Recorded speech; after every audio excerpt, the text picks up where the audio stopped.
Okay, I got this from James Anderson. He wrote a blog post about the simulation hypothesis, and he tries to apply a self-defeating argument. The simulation hypothesis, for those who aren't familiar, it's another family. I've learned that, right? But there's a Bostromian view where Nick Bostrom puts forward this idea, this argument that either we will never get to the point of the simulation point. We'll never be able to make conscious simulated beings, or two, we don't do so for moral reasons. Maybe everyone in humanity says it's immoral to make conscious beings just for our pleasure or whatever, so we don't do it. Or three, we're most likely living in a simulation already. And he says, just take your empirical evidence that you have now, look at the past 50 years and how we've changed all of our equipment, everything. It's boomed. It's crazy. Just give another 50 years, give 100 years.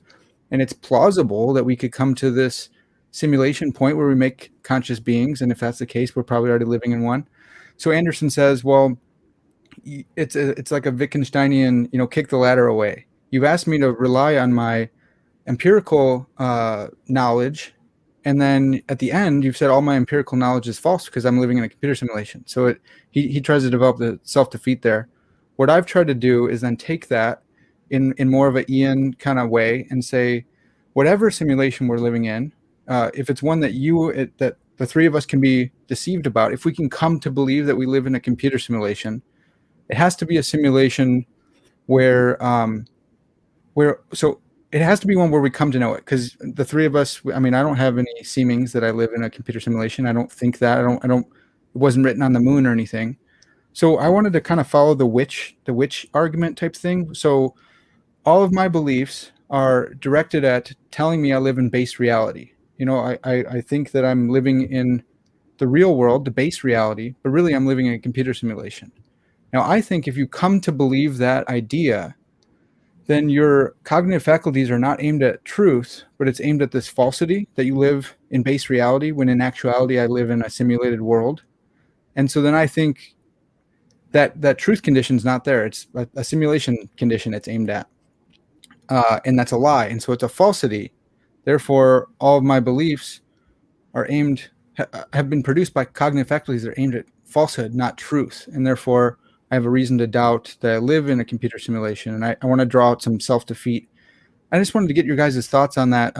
Do you think that we could come to know that we live in a computer simulation if all of our faculties are thus far have told us that we live in base reality? Does it make sense at all? You guys catching it? I can explain more, I guess, if we need to.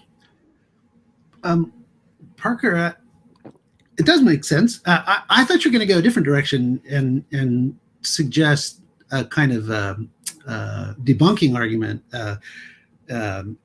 for some kind of skepticism, which would be something like, what's the probability that we're in a simulation given our total background evidence? And you might think, well, it's inscrutable because things would look just as they do to us if we were in a simulation. And if that's so, then you might think by a kind of Ian-like argument that we get reason for doubting the reliability of our faculties. And since you might think among the deliverances of our faculties is Christian theism, maybe then you get an Ian-like argument suggesting a defeater for theism or something like that. But that strikes me as an interesting argument, redeploying Ian in these other contexts. Is that in the neighborhood of what you're thinking, or you're not exactly wondering that? So, insofar as producing a defeater for Christian theism, that is what I counter. So I'm a campus minister. I work with Athletes in Action, and so sharing the gospel on campus. Discipling wrestlers and other athletes. And this comes up all the time because everyone listens to Joe Rogan, and every other guest talks about the simulation hypothesis. So people will toss that out as kind of a smokescreen or a defeater and say, well, isn't it possible we're living in a computer simulation? And so I want to develop an argument, and I've tried to, that says that that idea, if you come to believe that, then you have a reason to doubt your cognitive faculties, because they haven't been aimed at truth. They've been designed by I mean, it doesn't have to be an evil simulator, but whatever the case is, the simulator designed you to think that you live in base reality. And whatever reasons they have for doing that, maybe they're studying you, maybe they're studying people. Elon Musk will say stuff like this, where they say, the 2016 election is obviously evidence that we live in a computer simulation, because Trump wasn't supposed to win, but the simulator said, let's see what happens if Trump wins in 2016. Now this chaos happens. So people will use that kind of view to say there's providence. They kind of hold to like a providence view, but it can't be God. It's a simulator. Mm-hmm. And so I just think if you do come to believe that you live not in base reality, but in a simulated world, then you have a defeater for your cognitive faculties, because they're not aimed at truth. So that's kind of what I'm getting at. And I see. Yeah, Tyler, any thoughts on that? I wonder if two things. One, I wonder if you can tell a story that's like analogous to like the Holy Spirit coming and repairing our faculty, or repairing our sensus divinitatis. Yeah. Maybe like the simulators can come and start repairing our faculties. Yeah. Or in some way, because we're simulations, we're computers, right. Programs, right? So mm-hmm. You can do that sort of thing. And secondly, I guess just immediately, having not given much thought about this, it seems absolutely possible that there could still be some processes, some cognitive systems that still are functioning properly and aimed at truth. Maybe some aren't, but maybe some are, and maybe it's those faculties that are functioning properly that are able to achieve knowledge about that we're in a computer simulation or something like that. Well, so those are my two quick thoughts. Yeah, no, those are great. And those are great thoughts. And the second thought reminds me back to Tom's argument that, so maybe our a priori knowledge is left unscathed. We could go into, the impossibility of strong artificial intelligence or something like that from Searle's argument, but sticking with this one, so maybe our a priori beliefs, but whatever the case, our abstract metaphysical beliefs are not in that protected class of a priori beliefs. I don't think, maybe they would be, but I'm wondering if we could employ Tom's argument and just limit it to abstract metaphysical beliefs, of which the simulation hypothesis is one. So, yeah, the limited version to target metaphysical beliefs, and the simulation hypothesis is a metaphysical belief. So if you come to realize that you live in a computer simulation and your cognitive faculties are aimed at making you think you don't live in base reality, they've been designed that way. So now you're coming to this belief that even though your cognitive faculties have been designed to tell you a lie or to make you believe a lie, now you believe the truth. This one's true. This one belief about simulation hypothesis is not affected by the aiming at a falsity. Parker, what about this as a variation on what you just suggested? Yeah. So suppose we live in a simulation, but we don't know anything about the designers of the simulation mm-hmm. and their intentions. Do they intend to design us with faculties that are overall reliable? Do they intend to design us with faculties that are reliable with respect to metaphysics? We have no idea. Yeah. And that gets us the inscrutability, the relevant inscrutability then. What's the probability that let's stick with our metaphysical faculties are reliable given the simulation story? We don't know. It's inscrutable. And then that's enough to get us a defeater for any deliverance of our metaphysical faculties, including belief in a simulation. Because they're inscrutable, we can't decide whether they're truth tracking or whether they're generally reliable or not. That's good. Okay. I like that one. Yeah, no, that reminds me. Eric Baldwin and I, we talked about the sort of the preconditions needed to make sense of being able to tell the Plantingian Reformed epistemology story for particular world religions, right? And with Islam, we talk about God. He deceives. I believe it's Surah 8. He deceives Muhammad and his army for good reason, not for malicious reason, but for good reason. There's some counterfactual stuff in there. Actually, Molinists will appreciate Surah 8. And elsewhere in the Quran, God says he's the best deceiver, right? No one basically out deceives better than him. And we talk about this. We talk about sort of in a scenario. Imagine that you're with a military brigade or something. You're in a unit, and your captain realizes that you have to form false beliefs that reinforcements are coming in order for y'all to even have a chance, because you'll have more courage and be more bold and be able to fight better. So he has this nefarious technology. He has this laser gun where he shoots you with it, and you form the false belief that reinforcements are coming. And so then you actually go on to win the battle. And afterwards you're like, well, the reinforcements never came. And he's like, I shot you with this gun, but for a good reason. If I didn't shoot you with it, we'd be done for.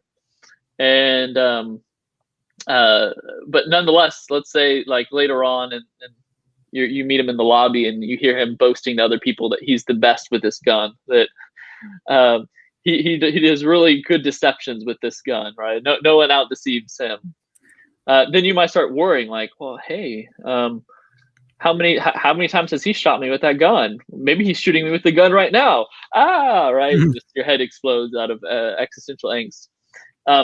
And so, we talk about one of the conditions is that not only are you going to have a designer, but the designer is going to have to be good and intend for you to produce true beliefs. And so it seems like in this condition, like what Tom was saying, you're not meeting this condition.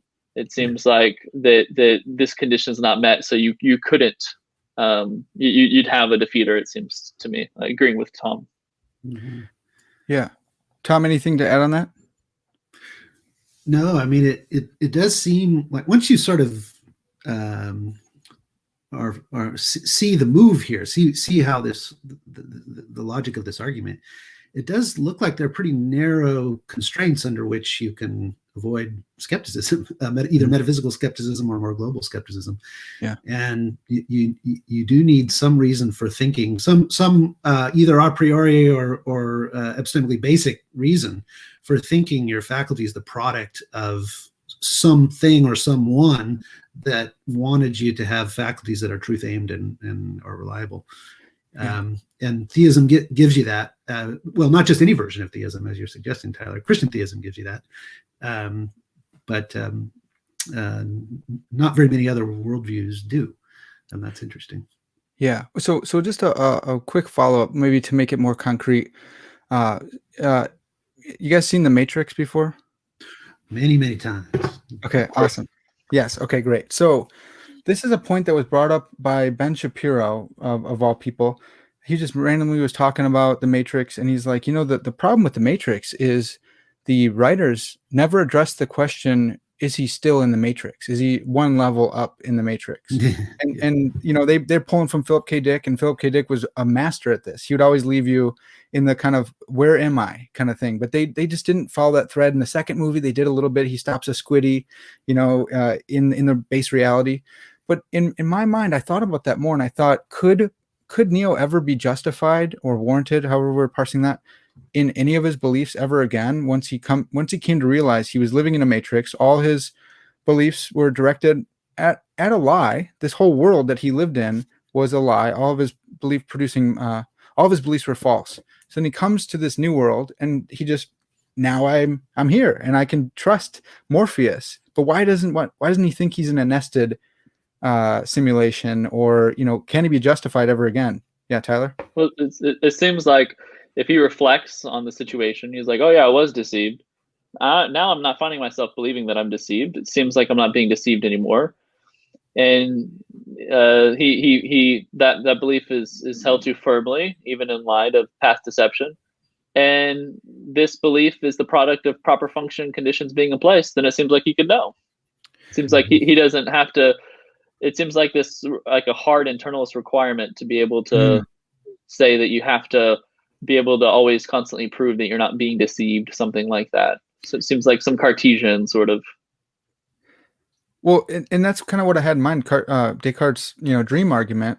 But this is a case of you've been deceived, you've been globally deceived in the past, and now you thought you were justified there, you thought you had warrant for your beliefs, but then you came to realize that all your beliefs were unwarranted or unjustified. But now you've woken up from that. But what's the relevant like dissimilarity between the two worlds? One kind of like ghetto looking, it's all jacked up, so maybe that's more believable. But yeah, I'm just not familiar enough with like the internal, So external. maybe Tom has a different sort of approach to this, but my approach is just that if you reflect on the attempted defeater and it does nothing for you, Ah, and you keep believing, and you keep believing as the result of proper function conditions being in place, mhm. that's sufficient for warrant. Okay. But perhaps Tom has a different approach or wants to add a different spin on this. No, I would think of it the same way. So yeah, if Neo is inclined to accept the testimony of people around him after having been awakened, he finds plausible the story he's been told about all that's happened, and his faculties are functioning properly, then he's doing fine epistemically. He's got no reason to become a skeptic or to doubt the deliverances of his faculties.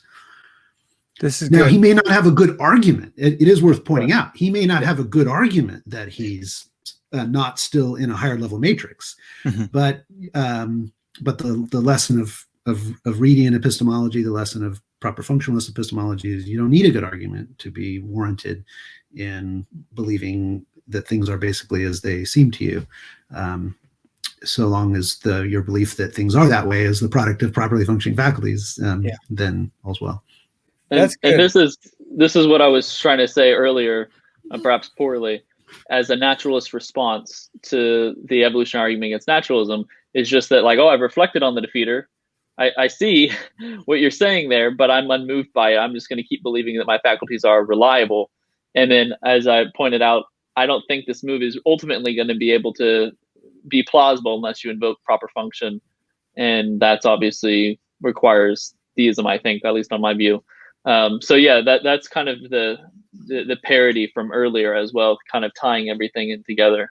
Yeah.